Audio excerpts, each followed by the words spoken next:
Introduce myself anyway. I'm the education coordinator here at CBW. You're currently in our exhibition space. Some of our operations have now moved over to the new building. So our workshops and digital lab and future talks will be over there. So thank you for joining us for our weekly edition of Meet the Artist. This week we're joined by our two artists in residence, Alex Delapena and Justin J. Wee. We're going to start off with Justin, Alex. Thank you. Alex Delapena is an artist who is hearing impaired and uses hearing aids. He was born in the Philippines and raised in Honolulu, Hawaii. His art practice begins with curiosities and playful improvisations to question how multiple gestures will be rendered together with photography.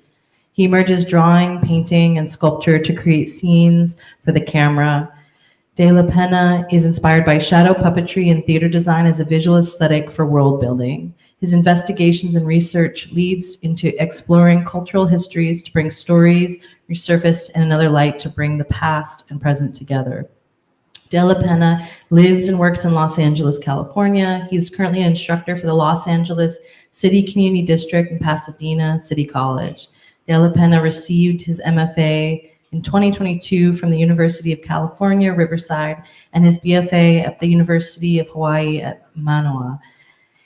He was an artist in residence at the 331 Arts Chiyoda, Tokyo, Japan. His most recent exhibitions include Soft Traces with Daniel Arthur Mendoza at Human Resources, Los Angeles, California, and selected group exhibitions, Books and Things at Helen J. Gallery, Los Angeles, California, and Bird's Eye View in Honolulu, Hawaii. Delapena was also shortlisted for the 2022 St. Elmo Residency in Austin, Texas, and the Lens Scratch 2022 Student Prize, 25 to Watch.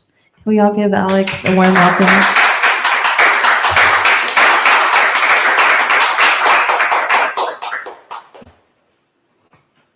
Hi, thank you to everyone at CPW. Super stoked to be here. It's also my very first time in the East Coast. Loving it up here. I'm going into the city tomorrow. I'm a little nervous. I'll see how that goes. I want to take a moment first to kind of bring awareness to Lahaina. I'm sure we all are aware what has happened, but the groups and communities back home in Hawaii has kind of put together this kind of one-stop QR code and website to kind of donate. Either you could individually donate to certain families that are in need, or Help Maui Rise has also put together this kind of GoFundMe collaboration too. It's just kind of like a one-stop thing, because I know that list is kind of daunting to look through, but there's still many stories of like people that were affected by the Lahaina fires. So a little goes a long way. No pressure. If you support them, definitely we'll all thank you. You know, all the ohana in Honolulu, Hawaii, and Lahaina, Maui. We'll be grateful. Thank you for that time. But anyways, starting into the lecture or this talk, I'm going to kind of go through the kind of modalities of like how I think in my image making practice. Really influenced a lot by Japanese photography, particularly this post-war kind of aesthetic that was developed from this collective called Provoke. Whenever I look at their images or even read their writings too, like they kind of show the camera as kind of like their extension of their body, kind of like as a reflection of what's going on in their environment, and kind of figuring out ways to show that to viewers, like through the camera, you know. And another thing too that I notice when looking at their images, like it kind of has a more painterly quality to them. And that's something that I'm also interested with the work that I make, you know, kind of going against the grain of photography, you know, sometimes not trying to make things more photographic than they seem, especially with all of like the still life work that I do in the studio. But coming off from provoke photography, thinking about how they're using the camera as kind of like an extension of their own body, something that I've been pointing my camera towards, it's just kind of like an ongoing series where I would just kind of stumble upon these kind of these faux environments, mostly like construction sites. And like how I'm thinking about this when I'm making these kind of images is kind of like relating it to my own hearing impairment, because with hearing aids, it's digital technology. And sometimes the way I hear things doesn't really feel as organic. Like things are kind of more robotic, and then there's certain limiters, so I can't like experience the full volume. So nobody can really jump scare me. So I'm kind of thankful for that. But yeah, they're just kind of these layers of processing and translation through the hearing aids, translating organic sounds into digital data, something for my brain to pick up, just like how we wear headphones. How we Bluetooth, when we Bluetooth speaker things are kind of translated in a certain way. And I've kind of become like attracted to just photographing these kind of things because there's a certain translation on how kind of space is developed or rendered for this kind of specific moment. And usually I kind of paid attention more to things that kind of have this representation of nature. This one was probably one of my favorites. I was in the Little Caesar Hotel in Las Vegas, in the shops that are on the lower levels where the ceiling's a lot lower. So I was really able to get the camera like feel a lot closer than like what it seems.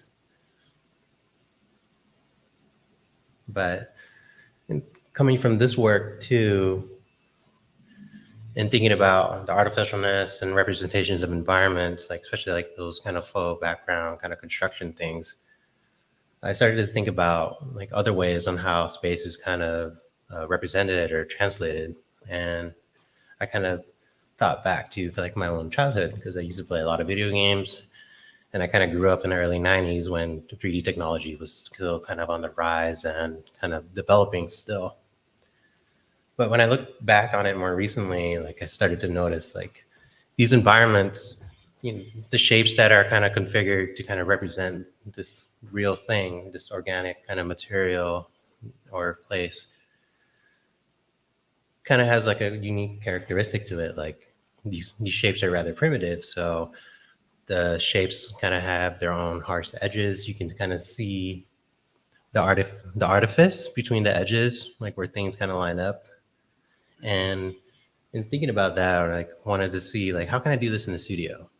Like think about those kind of gestures. So what I did was kind of just cut up a bunch of wooden cubes and glued a whole bunch of dirt onto them and kind of constructed my own little sandbox to kind of play in, because sometimes video games kind of have that genre too, where you're in this sandbox of a virtual world to kind of be immersive into this kind of space. So I just started to play around with just dirt, like literally just playing with dirt in a box and kind of trying to conform these shapes into these, or trying to conform the dirt into these kind of shapes, like trying to force them into it. Because the dirt doesn't really stick. So definitely have to use a lot of glue, a lot of spray glue. I think definitely like 2 cans worth and just making this kind of project. And I also started to think about other ways I can kind of make things feel more atmospheric with making the work. And when I was in residency in Japan, I kind of took this same idea too to try to figure out other ways on how like space is kind of being developed. And I started to mess around more with trying to use photography as kind of more like a physical material for a still life set. So I started to try experimenting on a whole bunch of image transfers where I would take, say, like the same image and then rearrange it in different ways. So I have like these kind of 2 arrangements from one source image, similar with this as well too, where I kind of stumbled upon this kind of pile of asphalt, and there was this kind of light quality that was being projected onto it from a truck. And I wanted to kind of highlight that through this kind of like origami shape too, in relation to how polygon figures are are rendered for 3D graphics. But I definitely had a lot of time or a lot of playfulness when making this work too. And one thing that I love about working in the studio is that sometimes like one thing can lead to another, and like there's a lot of happy accidents that would happen. Like there was a moment in my studio where I had a bunch of clay dried up on plexi, but once it dried up, I realized it kind of like created this new texture that was kind of that really interested me to kind of push further, to explore, to make images of. But yeah, that was kind of like the first body of work that I started in graduate school. And then I learned about Juhani Palsma from my mentor, Anna Betsby at UC Riverside. This is probably one of my most favorite books now. It's called The Eyes of the Skin, which kind of talks about how we kind of perceive architecture in space, like how our bodies are kind of more sensory, kind of like how we're supposed to experience space with our bodies. And Juhani kind of talks about like the skin is kind of like our second set of eyes, you know, like on how we feel space. And I wanted to kind of try and translate that through photography, because for me, sometimes I feel that although the camera can give us access to certain things, it also gives us a distance. And sometimes that distance, we lose that kind of haptic sense of photography. Like we can see how a person feels, but we can't actually feel what they're feeling in a certain way. So kind of like the same thing. I've learned that clay kind of leave these kind of residual traces, like with the gestures that I'm doing with my hands when I'm trying to push clay onto plexiglass. And what you're seeing here is just kind of like the residuals of the clay that's dried up and that kind of crumpled off of the plexi. So it just kind of leaves this marbling texture. And then I started to explore different ways on how I can emulate different textures through images, playing around more with image transfers to make these kind of images.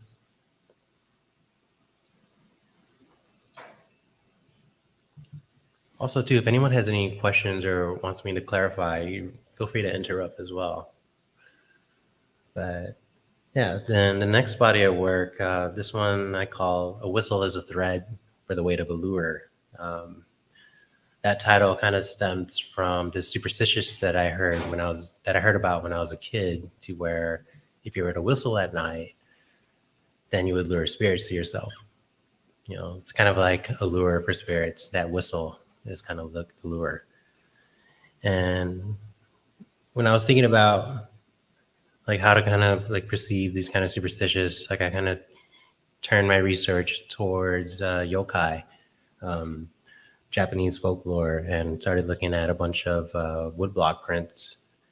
And the thing about yokais is that it's kind of like a way to give personality to things that we don't know, like things that we don't understand. And these stories kind of help you these stories kind of help you like define a shape of what this kind of unknown phenomenon is. And when I saw this work, it started me on this path towards looking at shadow puppetry. You know, because sometimes shadow puppetries, we can't really see the forms, or sometimes they're very like crudely constructed. And like the more I started to think about in making this work, like the question that I gave myself is like, how do you make a shadow like more physical, or how do you make a shadow in a physical way without like actually projecting it, you know, trying to manifest it in a more physical way. So this is kind of like one of the sets that I built for one of the images, where I would spray paint acetate with glossy spray paint and try to arrange it like a shadow. Sometimes, like this is kind of like the crude way of how I construct things in the studios. Like say if I needed a counterweight, I'll just tape a whole bunch of things in the back. But yeah, that's kind of like the playfulness of like just trying to figure it out in the studio. But yeah, this is kind of like the results that kind of came to be. Also, too, when I was making this work, I thought a lot about perspective. How can we kind of force perspectives and merge these kind of multiple gestures together as well, too. So you can kind of see how this image was made, and then this is like the set from that image. And I kind of consider this as kind of like the title for the whole body of work. This is kind of titled The Lure of Cadence, which is kind of like that whistling kind of aspect of it, which is why I kind of had the heads plopping over. But yeah, also too, I kind of discovered with working with different materials such as, was it cinefoil, that kind of black foil that's used to block light. I've learned that it actually reflects light in a very beautiful and subtle way by accident, just by setting something up and then leaving things in that set, and then the light catches it in a certain way, and I'm just like, aha, something to photograph.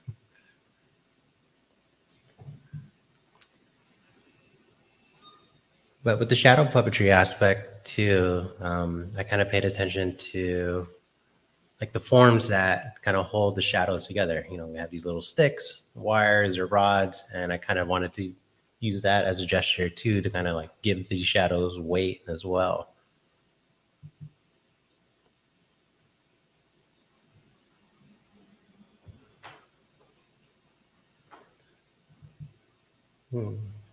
Okay, so for the next work, I started to think a lot about home, which is Honolulu, Hawaii. So it's where I grew up. And to kind of understand like the origins of like why Hawaii is today, like I kind of go back to the sugarcane industry during the early 19th century. So if it wasn't for the sugar industry and all these convergence of laborers converging onto an island of different ethnicities, of different backgrounds, Hawaii wouldn't be what it is today. We kind of have this diverse group of people like merging together. That's why our foods are kind of like a complete fusion. That's why we call it a mixed plate. But something that I discovered when I flew back to Hawaii, when I had the opportunity to, after like when things were settling down from the pandemic, I visited the Hawaii Plantations Village Museum in Waipahu, Oahu. And I noticed that these tags were on display. These tags are called bongo tags.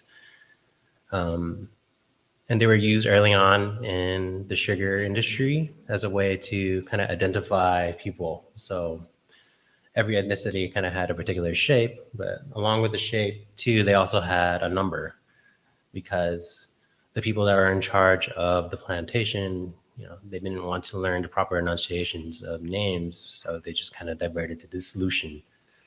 And if the laborers didn't have their bongo tags on payday, then they wouldn't get paid at all. And I also noticed that there's this kind of folk song that was sung by the first generation Issei Japanese immigrants. We can kind of read it out. So it says, "Shall I go on to America or return to Japan? This is my dilemma here in Hawaii. Hawaii, Hawaii, I came chasing a dream. Now my tears flow in the cane field. Tomorrow is Sunday. Come for a visit. My husband will be watering the cane. I'll be home alone." And when I first read that song, I noticed that there's kind of a somberness to it, similar to like anyone who leaves home to find work to provide for their family back home. And so I wanted to kind of keep that kind of somber quality when making the work. So this is kind of like the first kind of images that I made towards kind of paying attention towards the bongo tags. I thought a lot about how the moon is kind of perceived in certain ways, like especially a full moon sometimes can be like a representation for supernatural things or transformations, like how our tides get higher when the moon is on a full rise. And in making this work too, I worked a lot with monochromatic materials such as graphite powder, gray spray paint, and kind of covering things with graphite powder, particularly plexiglass, because it's just a material that I had readily access to for free. And when I was making this work too, the question that I kind of gave myself is, how do I make these shapes feel more alive? Or how can these shapes feel like more like an entity versus just an object that someone identifies by?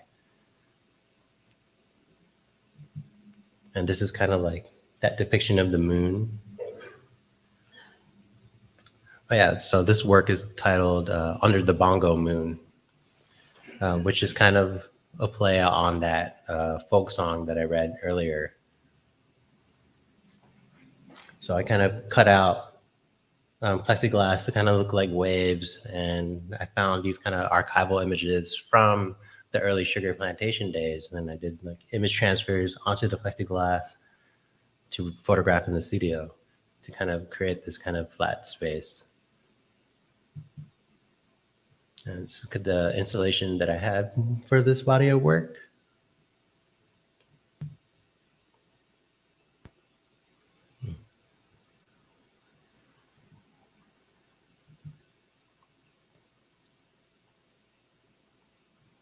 Yeah, aside from graphite powder too, I also played a lot with charcoal powder, just covering things up to get textures. That's something that I'm interested in, like trying to figure out different ways on how I can manifest textures for photographs. And a lot of the work too that I print and show, they're usually printed on matte paper. That way you kind of have this illusion of texture when you see the images in person.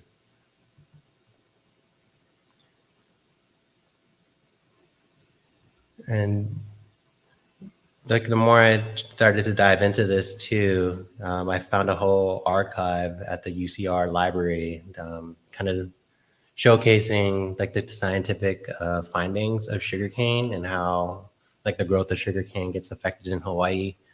And I stumbled upon these like really close-up images of sugarcane, and when I first saw them, I'm like, wow, they really do look like bones. And like with these freestanding images were kind of like a way for me to kind of like give scale. And then I try to emulate like the actual height of a sugarcane too. So I think that's about over 6 feet or 8 feet, usually at like full length.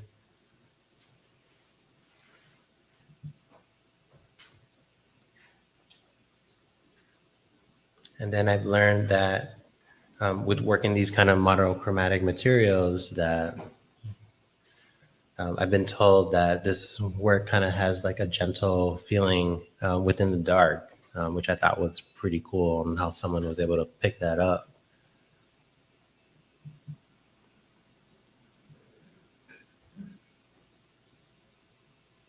And then, yeah. Are these ones you're showing us right now actually monochromatic images, or are you using color? It's all color, so all the materials are like as they are in the studio. Just white balance, like color correct. Yeah, actually I have a whole like collection of just color card images, like with these sets. But yeah, this was kind of like an early iteration that I did for this work. Trying to figure out like how can multiple frames kind of like entail a narrative, but I don't know yet. This is a move that I want to return back to. And after this body of work, I had an opportunity to do a 2-person show with my close friend Daniel Arthur Mendoza, who I went to school with, and we wanted to do a collaboration piece for the show. And we learned a lot about how we work. Daniel usually likes to work with fabrics, secondhand fabrics specifically, and he'll kind of world build with those fabrics. But in collaborating together, we've learned that we both like to work with flat objects and try to figure out ways to have those flat objects kind of have more space, or at least the illusion of space. And these are like kind of the results from those collaborations that we did for our 2-person show.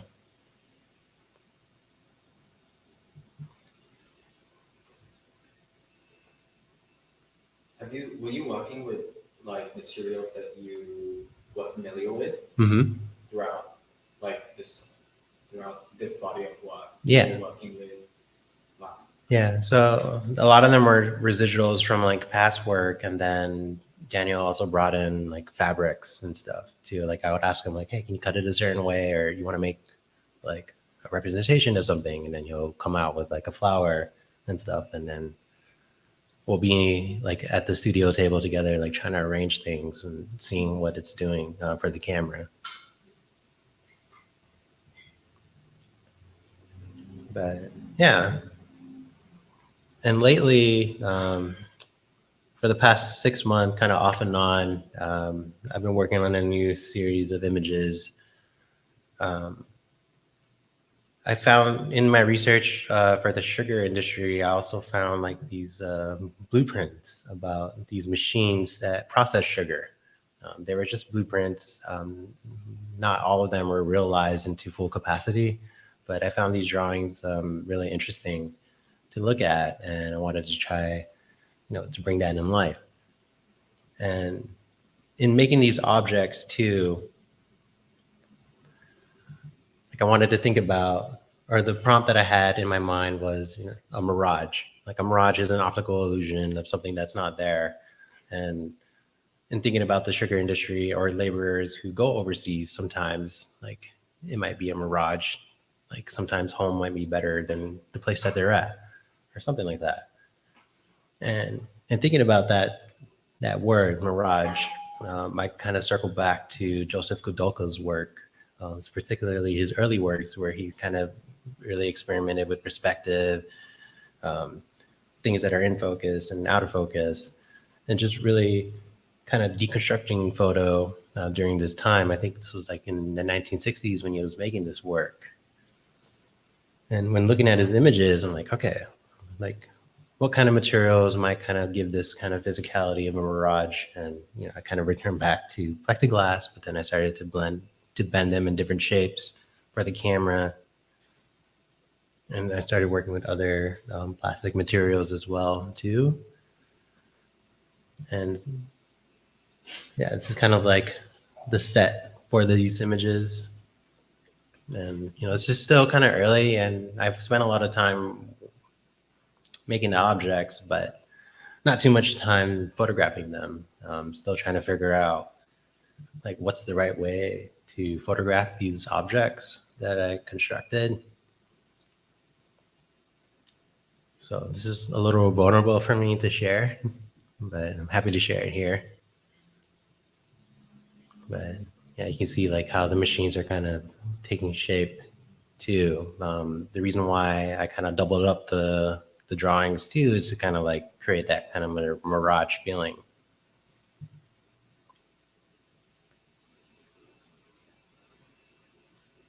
Okay. And now, during my time here for the past 2 weeks, and the remaining time, I'm working on a new body of work. I'm kind of trying to figure out like the origins of my own Filipino heritage. As the youngest sibling out of my family, I've been completely Americanized, so I don't really know too much aside from like my food and other things. But growing up, something I noticed that my dad used to do, or still does, he would send out these boxes. These boxes are called balikbayan boxes. Balikbayan is also like, in translation, homecoming boxes. And they are usually sent from overseas Filipino workers, Filipinos who work overseas in order to provide for their families back home, because the Philippines, the economy is not very strong. It's also due to a certain regime and rule during that time that I'm going to touch upon on why there is a lot of Filipino overseas workers. But in looking at the Bilig behind boxes, I noticed like there's certain gestures, like how these boxes are being taped together, how they're being held together, or the lengths that people would go through to secure a box. Because these boxes are essentially like about 100 pounds, they're huge and they're filled with goods from where an overseas worker is currently staying at. And they're usually filled with goods, usually commercial goods or secondhand hand-me-downs, or things that people in the Philippines can't have access to readily than we usually are able to. But during my research for this, I've kind of romanticized like the way people are taping their boxes up. It's every box is kind of unique to its own, like as we can see here, like how people are trying to tape this box and kind of protect it for transit. And if you want to learn more about Bilig buying boxes too, I posted this podcast from 99% Invisible, which kind of also put me in this headspace to make this work too. And in this podcast too, they also bring up Anthony Ocampo, who wrote this book called The Latinos of Asia. This is also a book that I'm currently reading. And it also talks about the gesture of Bilig buying boxes as well. But to kind of keep it in this kind of photo conversation, I thought about there is a photographer that whose work I really love. Her name is Diane Sever-Nagayan, and she mentioned that photography is kind of broken down into three different ways in history, where the first portion or the early development of photography, it's like a window for us to see a world in a different way. It's a new way of seeing. And second, it's a reflection of our society with how images are kind of like displayed. Like here, for example, this is a whole reflection of societies that are given visibility. And third is the meme, how images kind of transform from their own origins into something else. But the thing that struck with me the most was, photography as a window into a new world. And it's something that I thought, like, how can I like photograph Bilig buying boxes and kind of like show this kind of portal into a new world? So I've utilized the space that CPW has, and I've kind of fallen in love with the windows around the Dederick building. And I started to kind of create these tape drawings on the windows that kind of represent boxes in certain ways. And, using the red tape, because the red tape is kind of like that main tape that people use for Bilig buying boxes. This is still kind of like in the early stage. Like I think this week is like I finally got my flow after going through the different research, trying to figure out different ways on how I could kind of showcase the gesture of Bilig buying boxes. So those were like the first two images that I made. And this is kind of like, I don't know what this is going to be yet, but it's kind of like a broken down box that I'm trying to manifest. So I think when I set this up, I'm going to have a bunch of images on each side because, a box is 5 sides or 6 sides if you have the lid. But also, too, in my research, I've been looking a lot at Ferdinand Marcos and Imelda Marcos. That's kind of like why these boxes are being sent or why Filipinos are working overseas. Because rather than develop the Filipino economy, the Marcos kind of stole from the people. They kind of have this accumulation of wealth.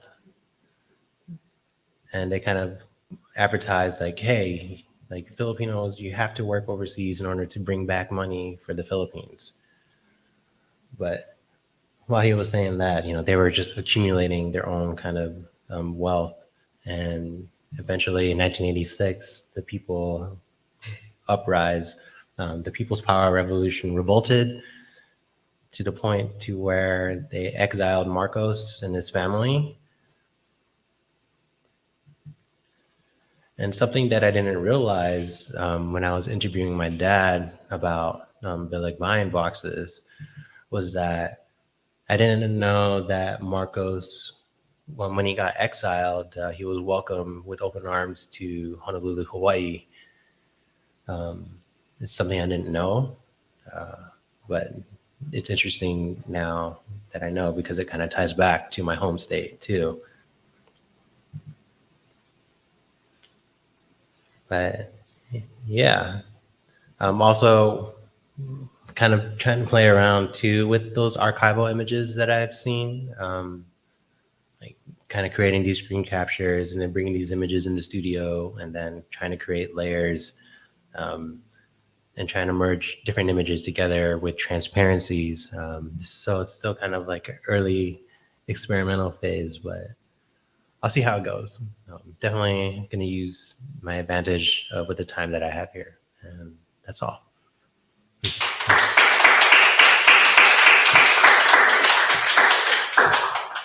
Hi. For your series that's about Hawaiian sugar plantations and also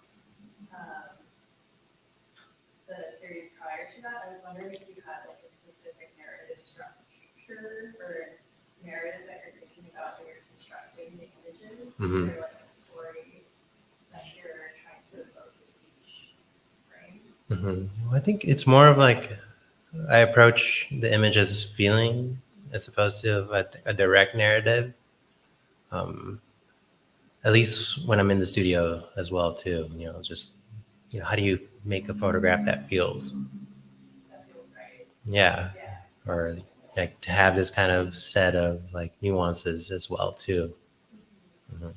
I was just curious because I feel like with those series in particular, they're connected to like a specific time and place in each history. Mhm. So I was just curious. Yeah, of course. I have a question. Yeah. And we talked about this in the artist's house, but something that I love about your work is all of the different like literal and figurative layers that you bring into the entire production. And I'm wondering like where your interest in building those layers comes from, because the impact of your image is like slow, like you have to look at it for a long time to understand like all of the different elements, and even like I would never have guessed that that was cinefoil or that was graphite powder or whatever. So I'm wondering what inspired you to bring that into your practice. Yeah, definitely been inspired by a really close friend of mine, Max Cleary, because I didn't always work in still life. Usually back then I used to make more figurative work. And one day he was like, why don't you just try still life, make something from scratch? Treat the studio as like a canvas for the camera. And that kind of set me on this trajectory. But when I'm working with materials, sometimes I'm trying to undo like that definition of the material by covering it with other things, or like trying to figure out ways on how I can delay the viewing experience just because of like the speed on how we're able to grasp images these days as well too. And then also like how do I make a photograph not look like a photograph? Mm. So those are like kind of questions that I have in my head when I'm making work. But I think with the series that I'm working on here, it's probably like the most photographic kind of still life stuff that I've done so far, which is kind of a nice change. But yeah, we'll see. Sorry, and then one follow-up question. So context for folks who don't live with Alex. Alex makes these giant printouts on like contact. What paper are you using? The transparencies. Transparency, yeah, on this transparency paper, and like the printer's like leaking ink and doing all this crazy stuff. Not anymore. Not anymore. Oh my god, you solved it. But there's so like you're so. I mean, number one, the photography is highly technical because everything is so delicate. But it also feels like incredibly experimental. So I'm wondering how you developed like a kind of physical confidence in terms of understanding how to handle like different materials, or like understanding. Like I would be so overwhelmed by a printer and new paper and like new texture and all of that, and you somehow seem to like weave it all really seamlessly together. So I'm wondering, like, have you always been like that? Has that love and that zest for new things come to you really naturally? Well, I like to learn new things. I'm always happy to learn new things.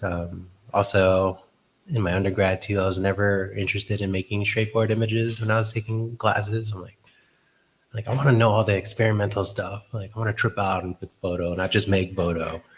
Like give me all the dangerous chemicals kind of things. But in terms of working with like the printers and stuff, like before going to grad school, I worked commercially in a print lab. So I got to learn all the nuances about printing and handling. Because not only do we print, we also framed in-house too. So I've become very comfortable with like handling like large format materials.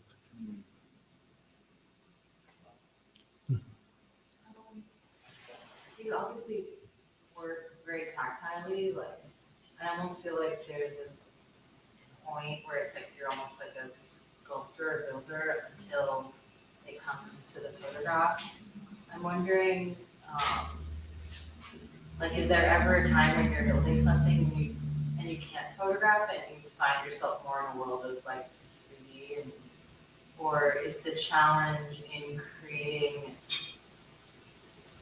like a photograph that doesn't feel like a photograph, that sort of encapsulates the feeling of being in the space with it three-dimensional?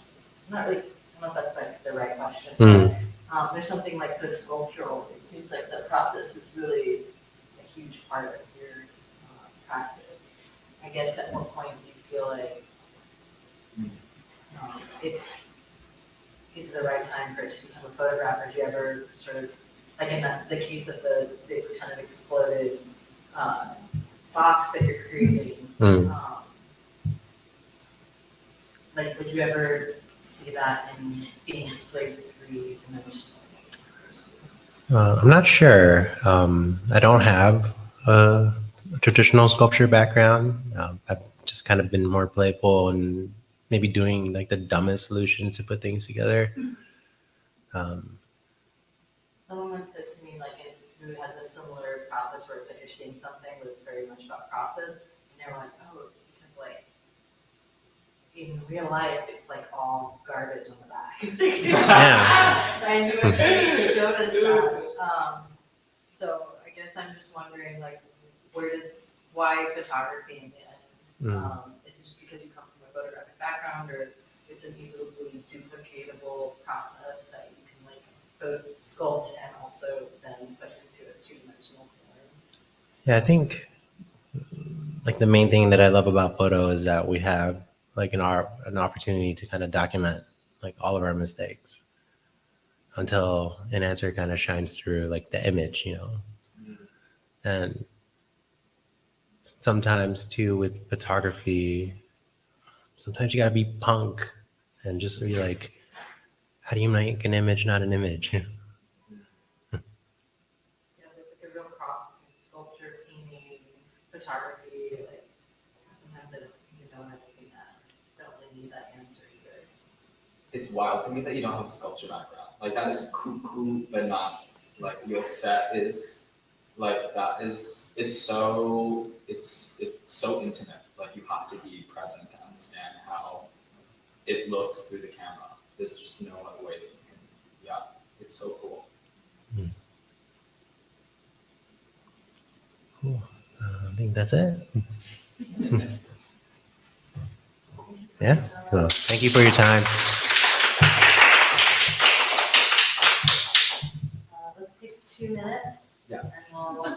here, and then we'll jump into trust studies.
Okay, great. Is that it? Do I have to exit out?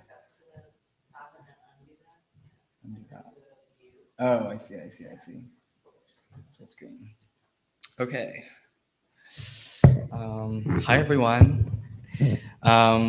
So thank you to Alex for that presentation, and thank you to CPW for having us and for the opportunity and the space to make work and to share with all of you here about our practice. I kind of think about my work when I sent that bio to Sarah. It was the first time that I had written a new bio, and I had to be stoned to write it because I was like, I don't fucking know how to like collapse the things that I love to do into like 150 characters or less. Like that is, and not that that was a parameter that Sarah put on me, but I was like, a bio should be short. But I hope that my work stands as stands as a symbol of embodiment for the people and the items that are in the image. I have been really, really fortunate to have, to have built my career on photographing folks who are queer, who are Asian, folks who come from my community. And, when you are trying to get work as a photographer and you just have to keep emailing people, you have to keep making new work, you have to keep doing the thing. And the way that I was able to do that was by making work of my friends. When I was learning how to use strobes, I would go home. My friends would go home from work, and then I would go over to their places and I would take portraits of them and learn how to use my strobes. And because of that trust that I felt from them, I really wanted to make images that felt to the person sitting in front of me like an embodiment of that moment.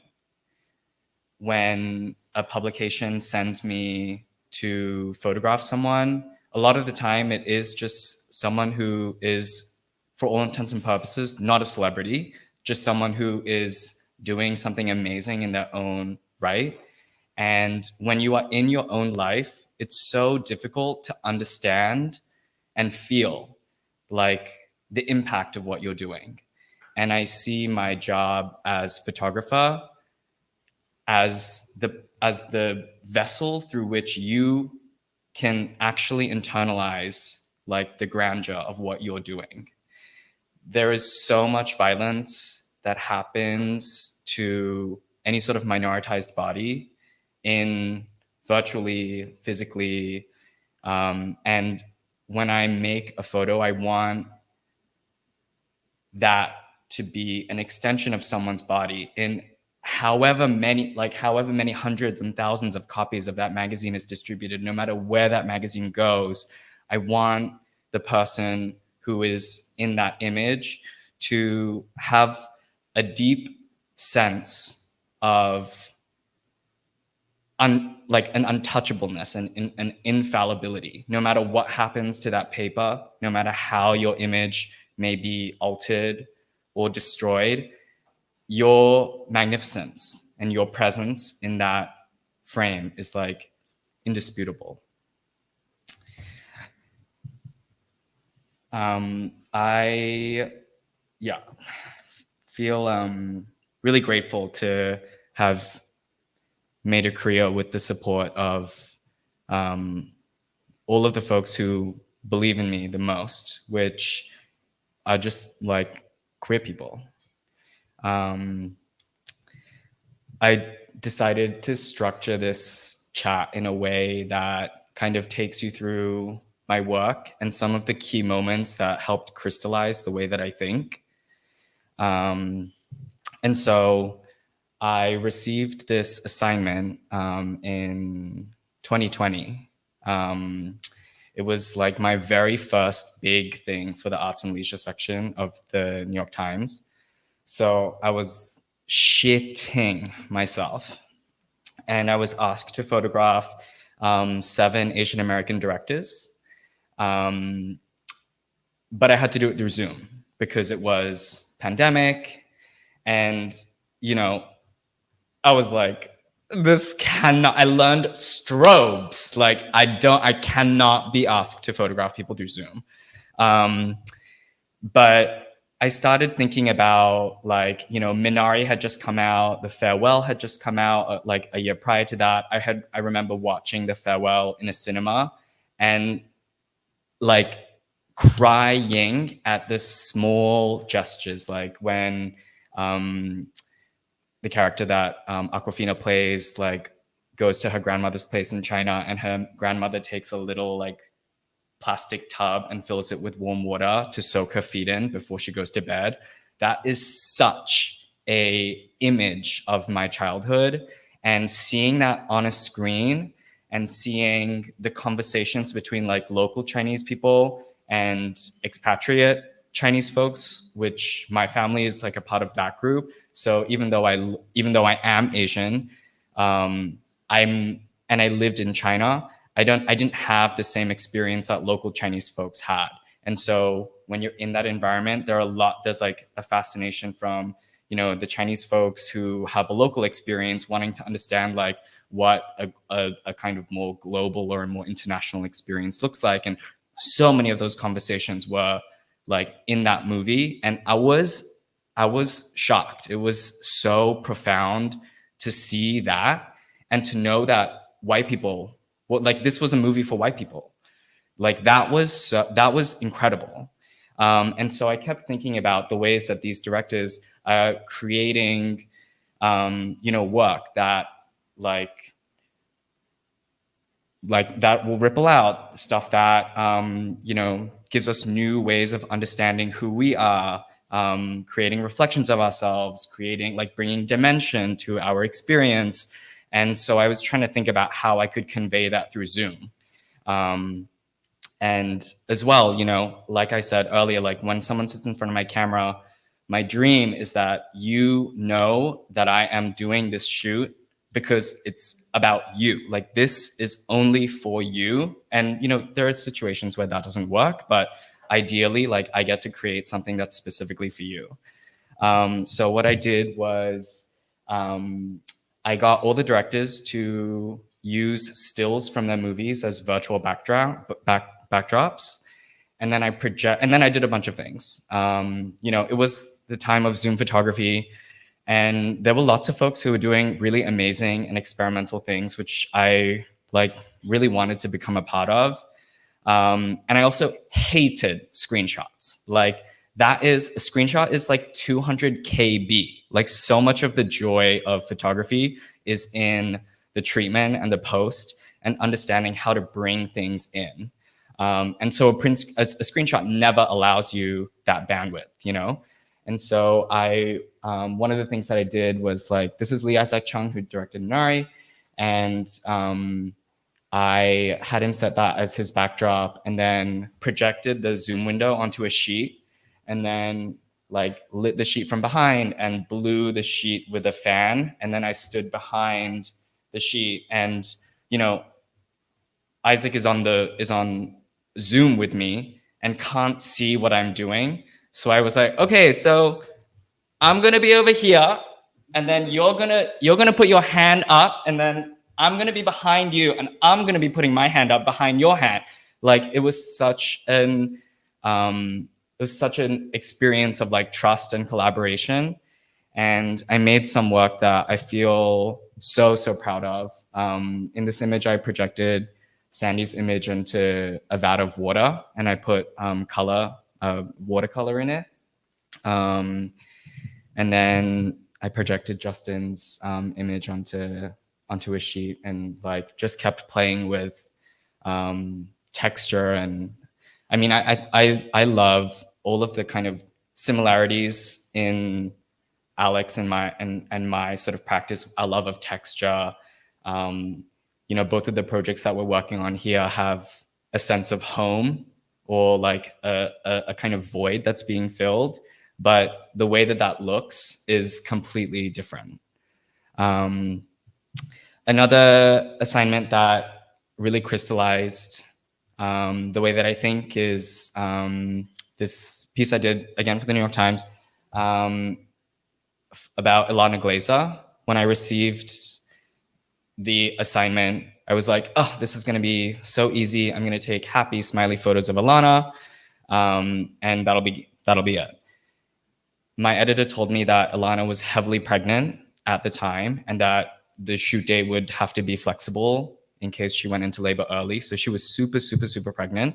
And she was also about to release her movie False Positive, which is a thriller in the style of Rosemary's Baby, wherein she plays a mother who's going through the IVF process. And so I was like, wow, this is such a different moment for Ilana to be in. Like, number one, she's putting out this new piece of work that is so different to what we know her for. And her relationship with her body is changing. Her relationship with her literal life is changing. Like, this is such a moment of transition for her. And I was really interested in figuring out how I could capture that. So I was thinking about the notion of like a chrysalis and like what it means to like give birth to yourself again, or to regenerate or to emerge. And so I had this idea of photographing her as and this is like color palette that I kept thinking about, this like bluish color palette. Love her. She is a diva. But I eventually had this idea to photograph Ilana in something that resembled a chrysalis. And I had just watched a documentary called Wild Wild Country, which is amazing. You should watch it. But in the finale episode, it's about a cult, and one of the cult members describes the process of leaving the cult. And she says that, you know, when people imagine a caterpillar turning into a butterfly, they just imagine like a caterpillar goes into a chrysalis and then like, boop, it becomes a butterfly. But the process of the caterpillar leaving the butterfly is like, leaving the chrysalis, is like so pained and so tedious. And so I wanted to create these images that kind of evoked that. And I mean, just such a huge amount of trust that Ilana gave to me when I had to tell her PR person about my idea for this shoot. I was like, there is no way they're going to okay this. And I was so grateful when that happened.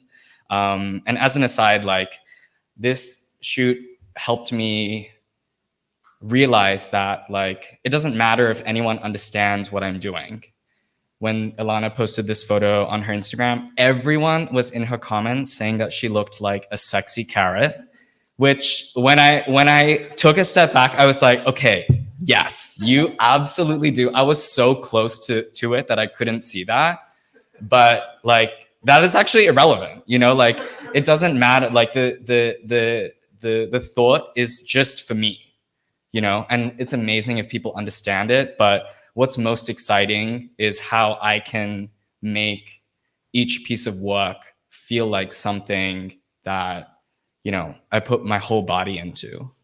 I have also like tried really hard to cultivate a practice that allows me to photograph a bunch of different things. I have a very kind of short and flighty attention span, so I love to do different things all the time. And so part of that means that I love to do still life photography as well.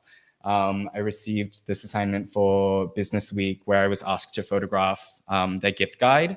And I was like, this is insane, because I would never be able to afford half of the products that are like on this gift guide.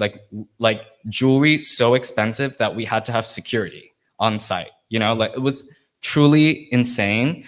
And so my initial idea was like, oh, I want to cast like a bunch of queer and trans people and do like a sleepover and put all of these people who would never be in an environment like this into this. I want to make that image. And the editor was like, when we do gift guides, we don't put people's bodies in them because it's distracting. And so how can you make this spread still have that sense of queerness and that sense of like intrigue, without placing people's bodies in it? And I had to get someone's body in it. So I commissioned a drag designer to make this face kini and all of these gloves in the same fabric as the surfaces and the backdrops. And I was like, when rich people want something, they want it now. And they don't care about how much labor has gone into making it. They don't care about like what else someone has to do with it. Like, they just want the thing now and they want it to be amazing. And so I thought, let's create a spread where like it kind of feels like a Where's Waldo of the labor. Like where are people performing for someone? And so, you know, it was a really fun challenge because we had to basically decide all of the fabrics that would make the backdrops and the surfaces beforehand so that we could get the gloves made. And so it was just tons and tons of pre-production, trying to understand like what each image needed to feel like, and it meant that there was very little flexibility on the day for like the color palette and for things to change from a big picture perspective, which was so fun. Yeah, this was another moment where I really felt in my bag, so to speak. And then another project that I want to share, arguably one of the most like meaningful things that I've ever done.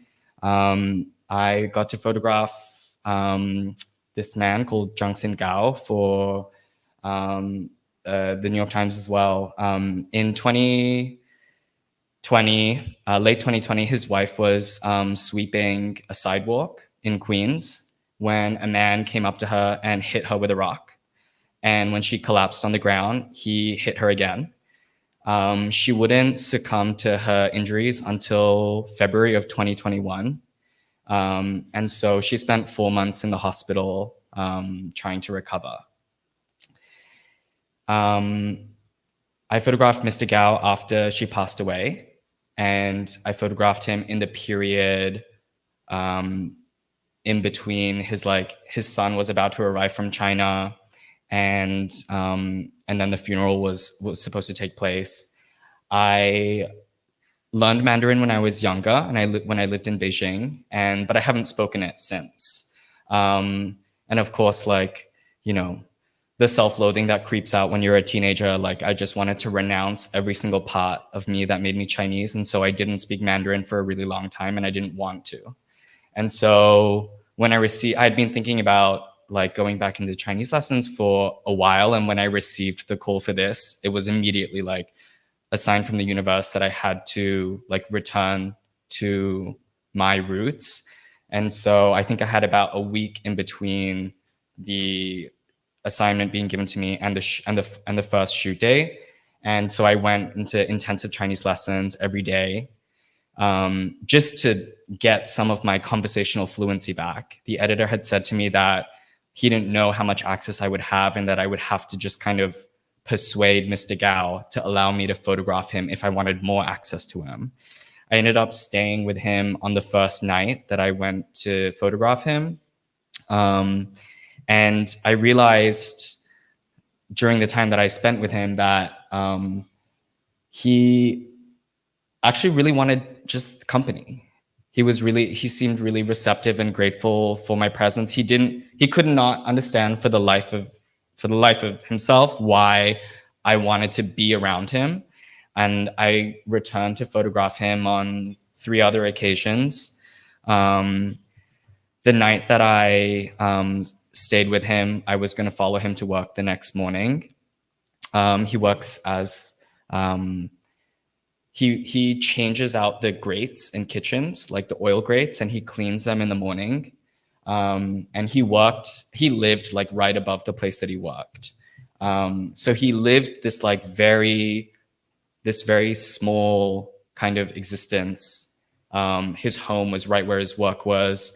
He also had an atypical immigrant story in that he came to New York 5 or 6 years ago to support his son back in China. So it is a reverse to this sort of typical immigrant story that we know. And the fact that he came to the US expressly to support his son. And so the life that he and his wife, Guiying, led was entirely structured around work. And when I was listening to the journalist interview him, he talked a lot about how his life had revolved around money and needing to work. When you grow up in China and you grow up in poverty, everything is dictated by whether or not you can afford something. And so he just was constantly thinking about working. And when he wasn't thinking about working, he was thinking about sharing space with his wife. And so watching the way that his life was changed because of the death of his wife was really profound. This is his wife's teeth. She was attacked at 8 a.m. On the day that on the morning of the incident, and she hadn't put her teeth in yet because she would go sweep the sidewalk and then she would come back, put her teeth in, and then have breakfast.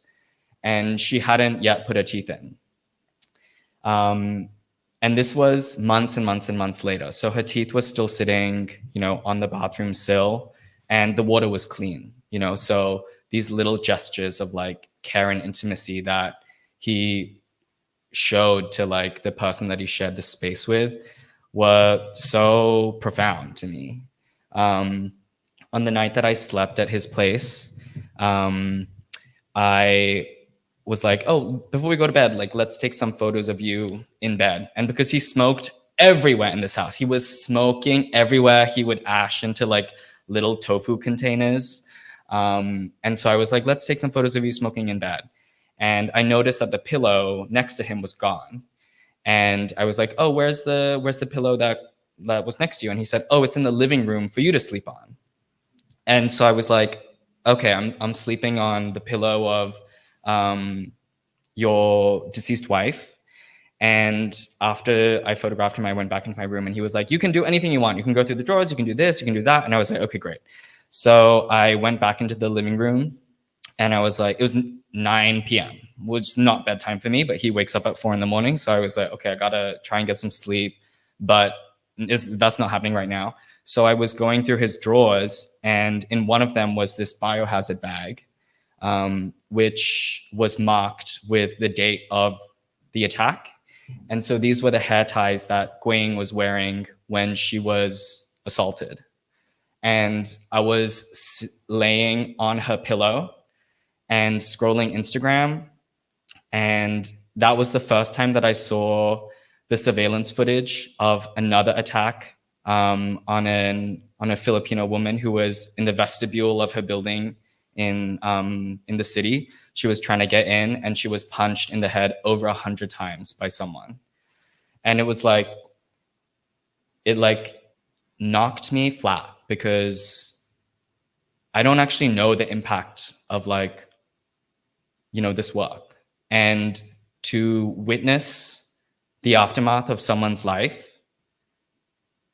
is so difficult, especially when like I know that I'm making money off of this and he doesn't actually derive any benefit from it other than like awareness, which doesn't benefit victims in any way, shape, or form. It's something that like I think about a lot, like who's the beneficiary of the photography. And there's no answer to that. Or at least I mean, the answer is me, but not the people who should. This was her best friend who found out through the newspaper. Like Chinese unemotionalness is so strange to behold. She had been making care packages for everyone throughout the funeral, at the start of the funeral, making sure people had lunch and all of that. And the moment that people went up to the body, she broke down in a way that I could not, it was so unfathomably difficult to listen. And when she was speaking in Mandarin, obviously, and she just kept saying like, Guiying, like, why did you go? Why didn't you tell me? I'm never going to see you again. What's going to happen to me?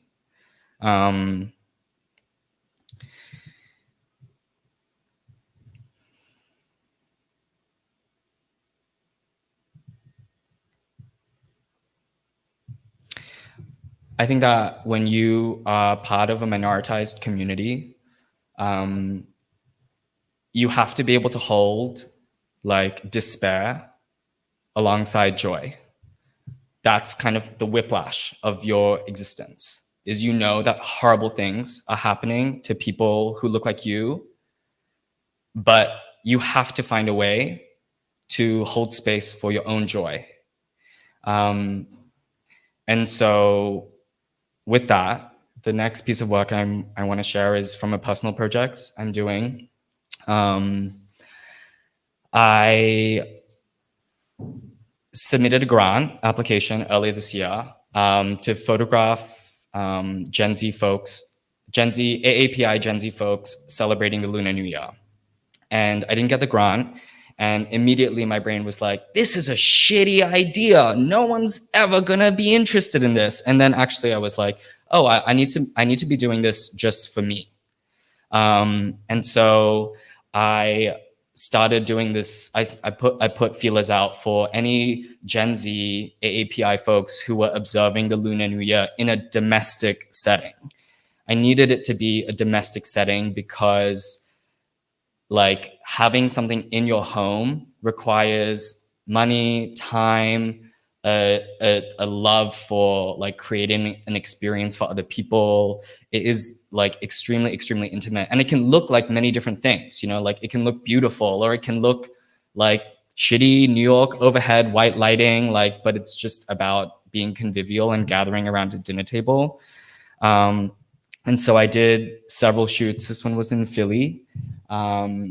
And I, in the space of like, you know, just the week that people were celebrating, I photographed 3 different gatherings.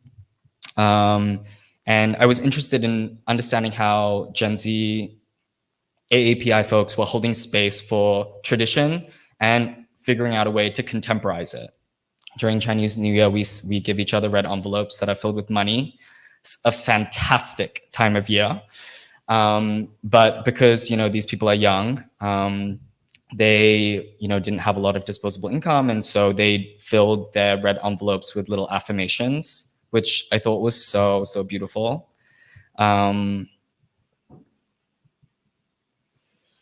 This was happening in a house. That is amazing. Like young people are so cool.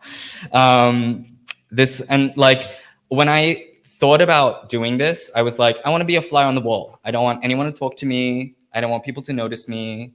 But when you're working in a small space and you have 1 to 2 lights and you have a camera on a tripod, girl, there's no getting around your presence in the space.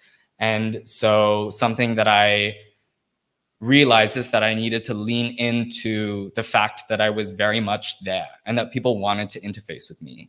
And so getting to like not only document the experience, but be part of the joy of it was so meaningful to me. And like having people, you know, I never got to experience my ethnicity in this way because I was filled with so much self-loathing. And I lived in a very American, I grew up in Southeast Asia and Australia. And so I grew up like, you know, being extremely effeminate and Asian, and like I had to like pick one. I had to like either be effeminate or like be Asian. It didn't feel like, you know, when I went to boarding school in Australia, one of my very first memories is that when I went for my first meal, there was a big table full of the white boarders and then a little table full of Asian boarders who spoke English as a second language.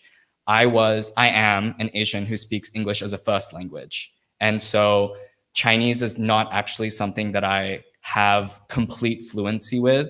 And so sitting at a table full of Asian people didn't feel right to me. But then sitting with all these white people who called me faggot, like also didn't feel right to me. You know, it felt like I was in a lose-lose situation either way.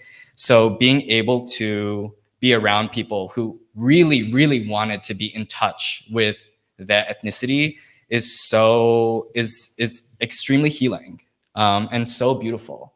I'm really grateful that I get to do it. Okay, last piece of work I'm going to discuss is the piece that I'm working on here. Its working title is Oyster. It's an exploration of drag that I have so far been working on for the last 2 years. It's mainly a project on a project of self-portraits. And when I was 21, I hadn't ever like touched a camera. I didn't go to photo school. And so I learned just through my friends. And the very first moment that I realized like someone could positively receive something from me photographically was through Instagram. They used to have these like weekend hashtag projects, and people would submit, and then they would choose like winners on Monday.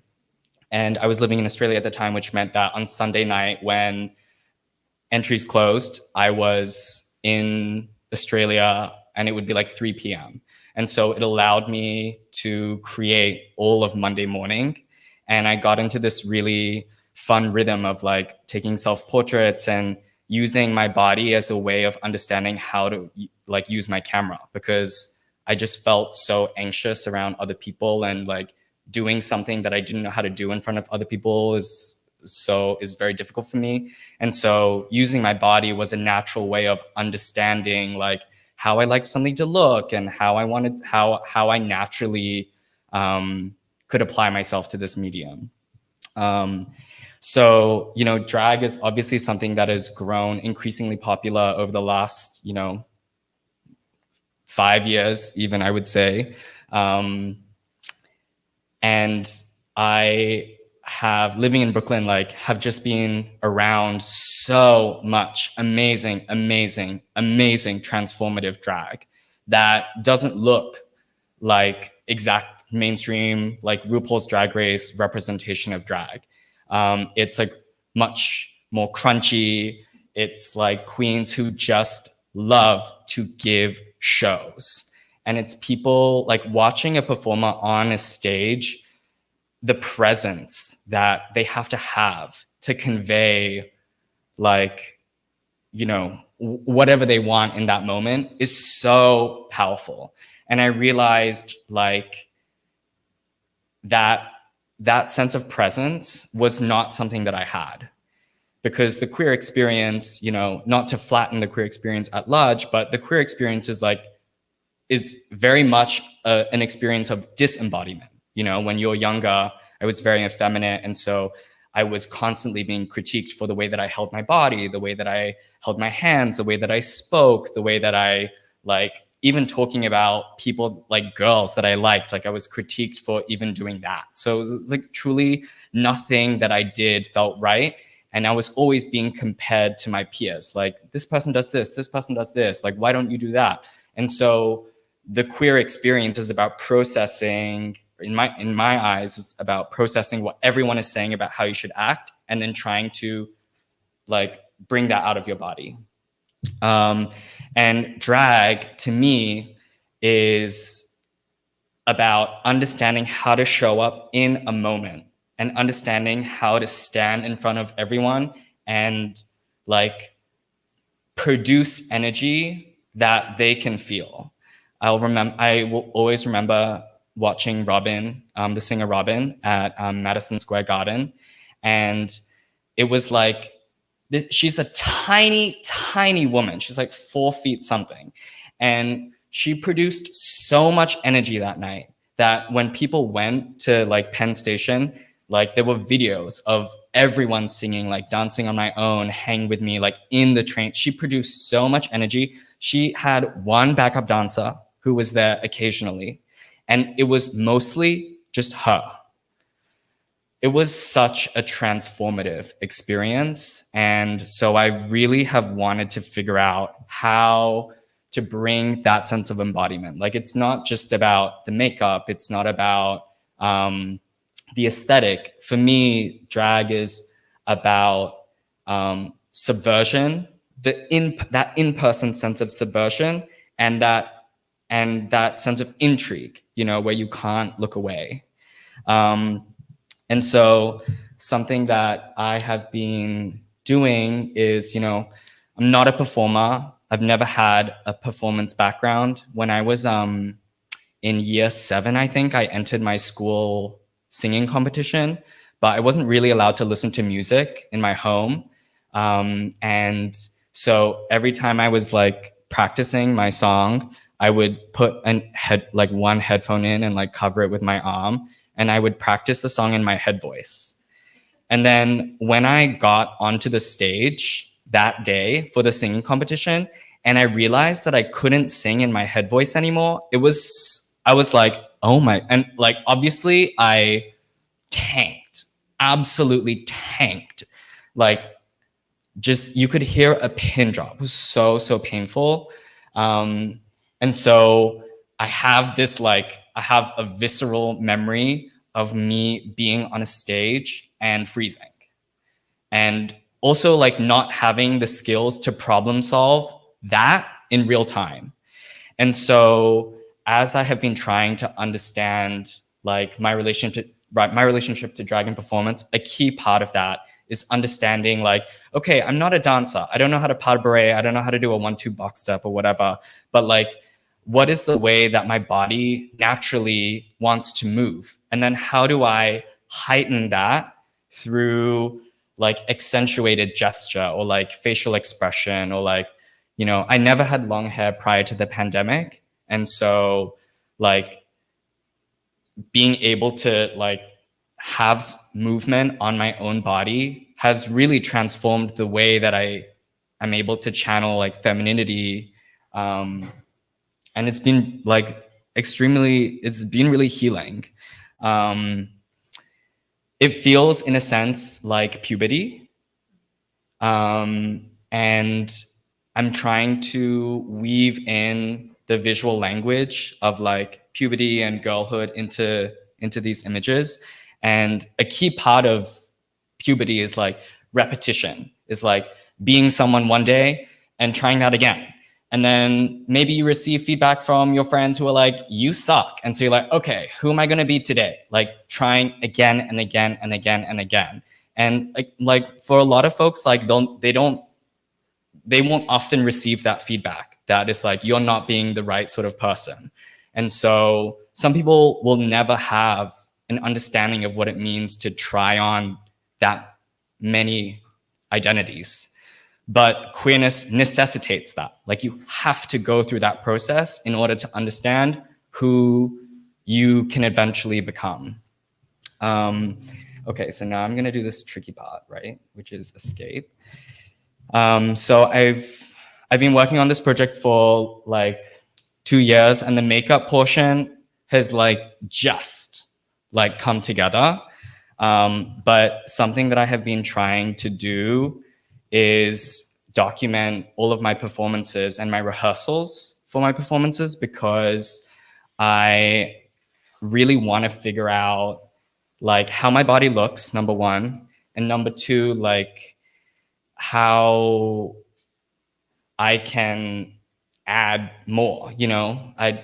Performers are so amazing, and they have to have everything in their body without them knowing. And they have to be, when you're a good performer, in my eyes, you are like 4 steps ahead of the beat, or like where you are in the song. Like when the beat drops and you have like turned around and like landed in a split, like you had to be 8 counts ahead of that moment in order to be able to do that. And so that kind of embodiment is amazing. Okay, let's see.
So repetition.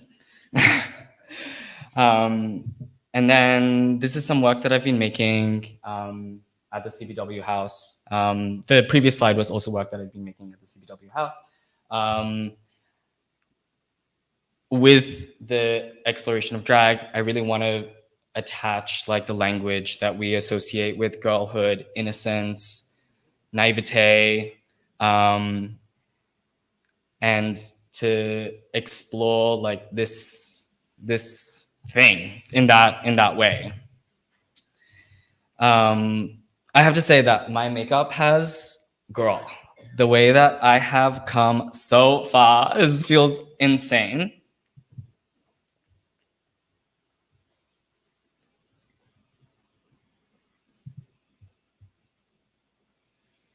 Part of you know, it not just being about the look is that when I was younger, I loved dolls and hair. Loved hair. Oh my God. My sister had this blonde Barbie, of course, with silver tinsel in its hair. And I used to put the Barbie in water and just like watch the hair move. I have always loved hair, but it was always something that I had to relish in secret. And so through this project, I want to be performing, I want to be styling wigs, and then like doing makeup. And I can't learn how to sew. That's just like my boundary. But I want this project to convey like the exploration of every step. Like that is that's actually what it means to become something, is to like turn over every stone and understand what you like, what you don't like, who you want to be, what works for you, what doesn't. And makeup is such a deeply personal thing because all of our faces have different shapes. And like even my own face is asymmetrical. Like this side of my face is further away from my nose, the center of my nose, than this side of my face. And it's only something that I realize because I'm looking at myself like this and then painting my eyebrows on one side here and then on the other side here, and realizing that like the shading is off. And you know, that was, you know, so strange. Yeah. So I went to prom last night. Alex literally came home to me, 2 lights up, me in huge heels clomping around the house. And this is the wig that I was styling in the previous photo. Anyway, that's my presentation. Thank you for listening.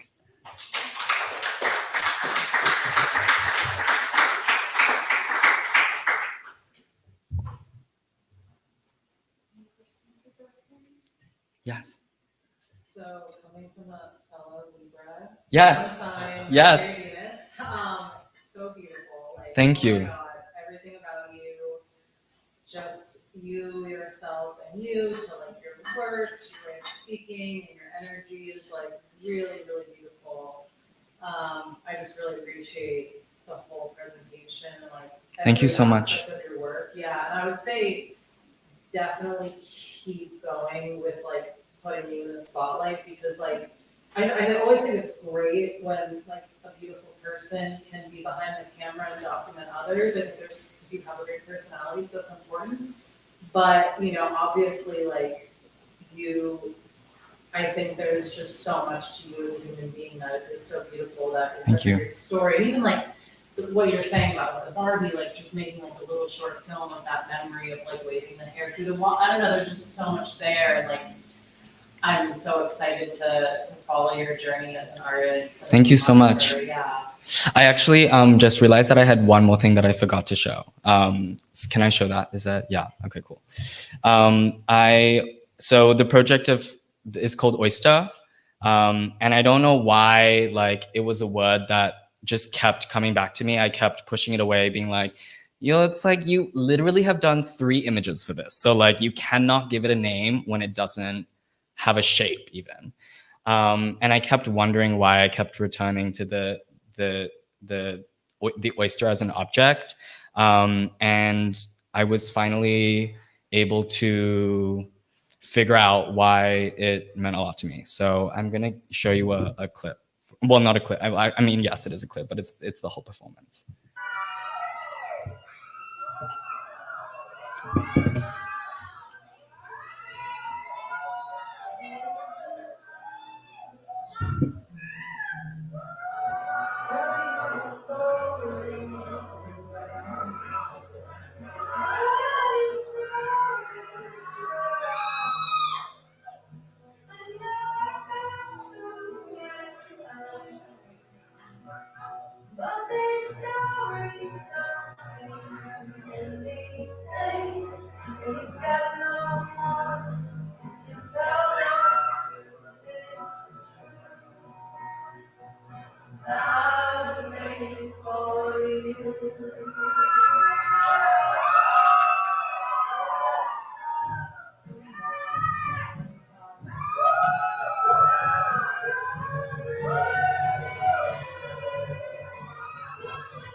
Okay, now that's really it.